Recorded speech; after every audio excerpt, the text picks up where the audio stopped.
Hi everyone, welcome back to my video. I'm actually not at home and I hope that you would like this new refreshment.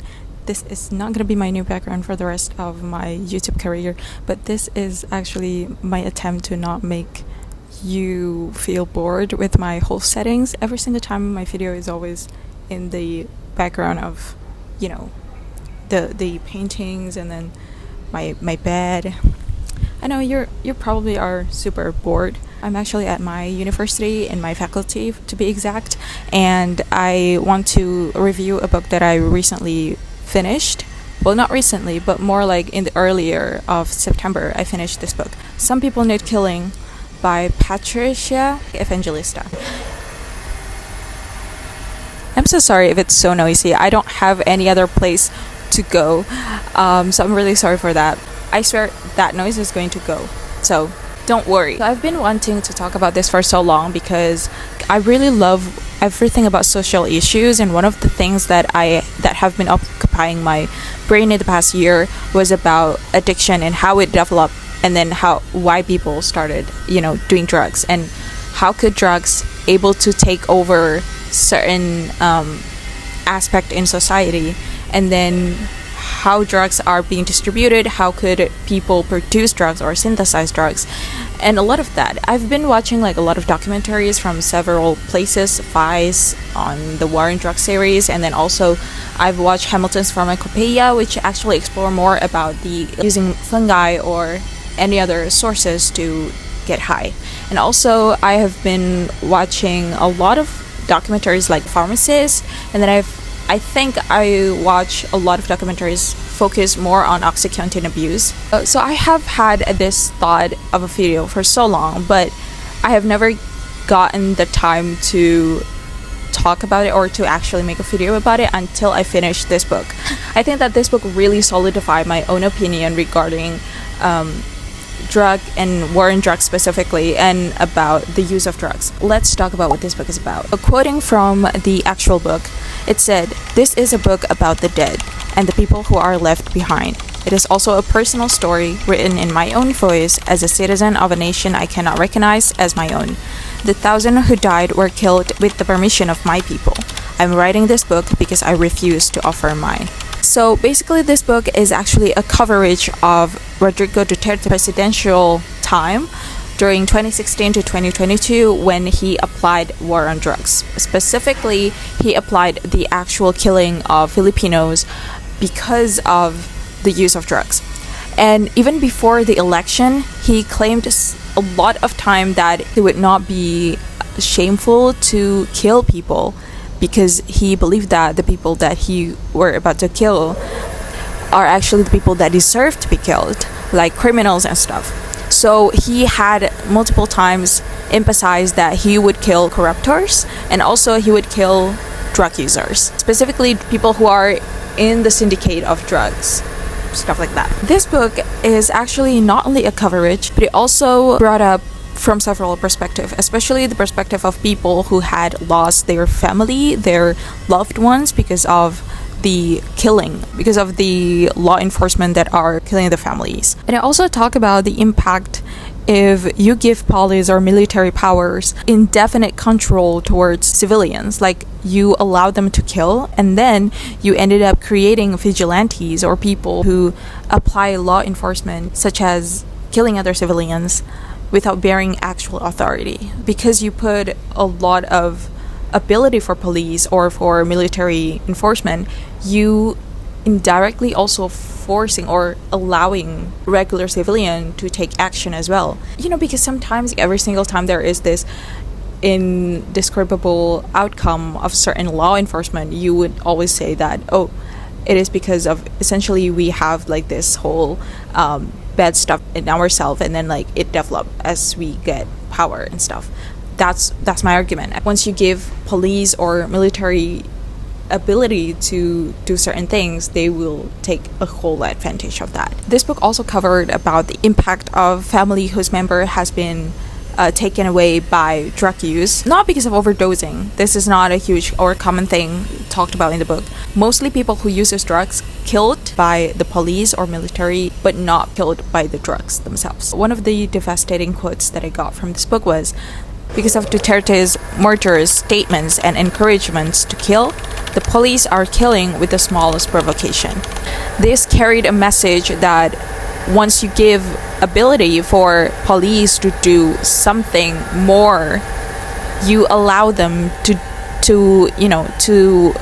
do law enforcement based on emotions, based on how they feel about certain things. And that is why in this book also there is a coverage of someone who was killed multiple times in so many shots, because this police was like had his feelings a bit caught up, only because of emotions, and then he could kill someone, even though it is being heavily opposed by Duterte, by the president. Essentially, president was the one who allowed it to happen in the first place, so you couldn't really say that you opposed it when you are actually the person who is complicit. I also want to talk about like my own thoughts about war on drugs, specifically on people who use drugs. I feel like I really need to talk about this because I personally do not agree upon war on drugs, and I will also try my best to talk about my reasoning, or maybe you have different thoughts or different approach about this type of case. You are very much allowed to talk about it to me in the comments. But possible reasons why people are addicted to drugs. From what I had known from the opioid pandemic, we all know that in OxyContin case, most of it aren't because of drug users who knew about eliminating the sustained release effect by crushing it in between their teeth. It is not because of them, but it is because of the lack of evaluation before it is being put into market by the FDA, because the FDA at that time was corrupted. There are so many layers in this, as you can see from my own little story, that it is not a story, it's truth, by the way. So you can say that even in that type of a specific case, you would know that even in the birth of drug addicts, there are certain stakeholders that we cannot just forget to mention. Pharmaceutical industries are some of it, because pharmaceutical industries get their money off the drug purchase. In order for the drugs to be put into market, they need to have FDA approved, right? So there is FDA. And by the way, FDA is not just like approving drugs. They need to actually assess whether this drug actually could possibly lead to addiction or not. And if they do have the possibility to lead to addiction, there are several things that need to be conducted, several things that need to be done, right?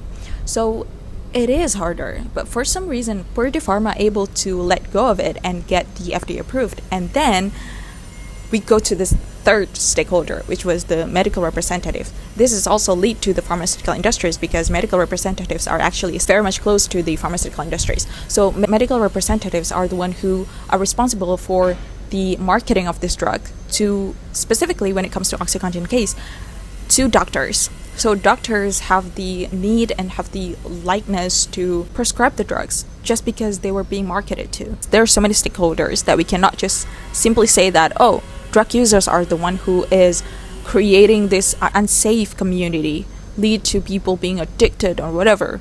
And so, because I'm like very interested, I don't think that I could ever explain this in a way that is policy type thing, but I have some solutions that I actually got from little surveys on the internet. Instead of criminalizing the use of drugs, maybe we can start treating it as a health problem. Instead of making people who use drugs felt like they have no future, we can make them feel like, oh, they actually have future. They actually can still apply to jobs, apply to normal jobs, not drug dealer jobs.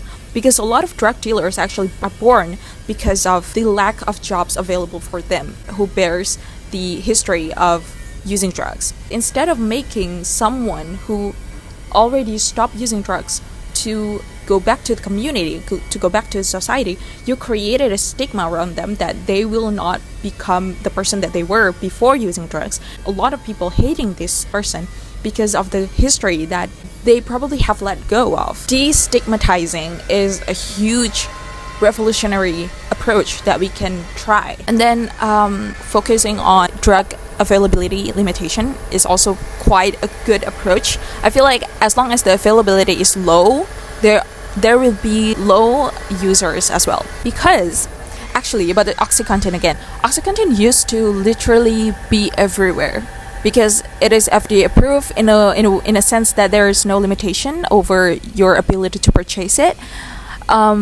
well, it's essentially as a prescribed drug, so you need to go to doctors and then your doctor will prescribe you. But because the doctors have been told by the medical representatives that, oh, this is okay for headache or whatever, and then this doctor is starting to prescribe more and more, and then meaning that the availability is essentially high, and that is why opioid epidemic at that time happened. But what's worse is when availability is high and then people start to get creative with it. People start to combine a lot of drugs with it, like fentanyl combined with coke, for example, or cocaine.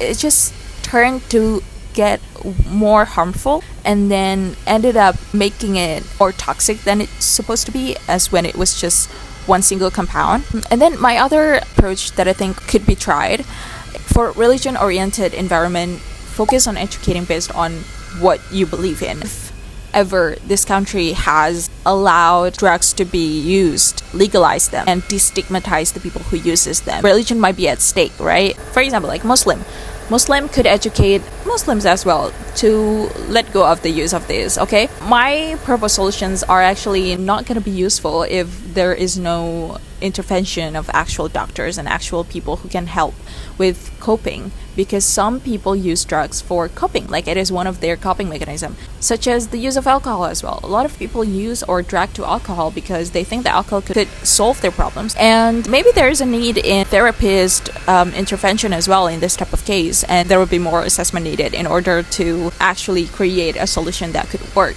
and benefit to all stakeholders. What I think about the book, I think that war on drugs specifically has always failed. I think it is such a weird thing if you focus more on eliminating people who uses drugs rather than the people who are probably more responsible in the stock of the raw materials and societal problems lingering upon these issues. Also, I wanted to talk about the title. Some people need killing. Don't you think that the word is a bit excessive? Because even in the book, it is actually being talked about. This is one of the quote, subject is the people, the object is the killing.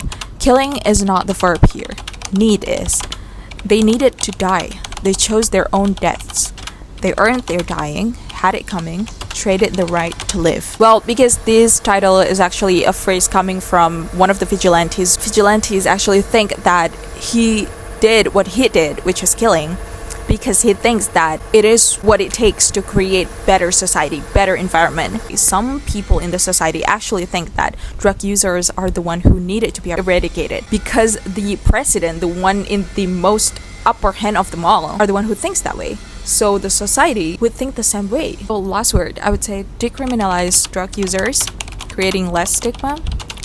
In the end, there will be less addicts. Thank you so much for watching this video. I'm so excited for this video. I'm so sorry if it's not well researched as you thought it might be, but I'm trying my best to actually put my words into it. I put my pretty controversial opinion in here, and if you're liking this view, I might come here again. Actually, it was approached by one of my professors, so hello. But it was really fun filming here, and I think I might actually film more in my own university. We actually have a lot of good spots, but it's so hard to find some place that actually not having any person in there. So yeah, whatever. Thank you so much for watching. Have a nice day. Have a great day. Bye.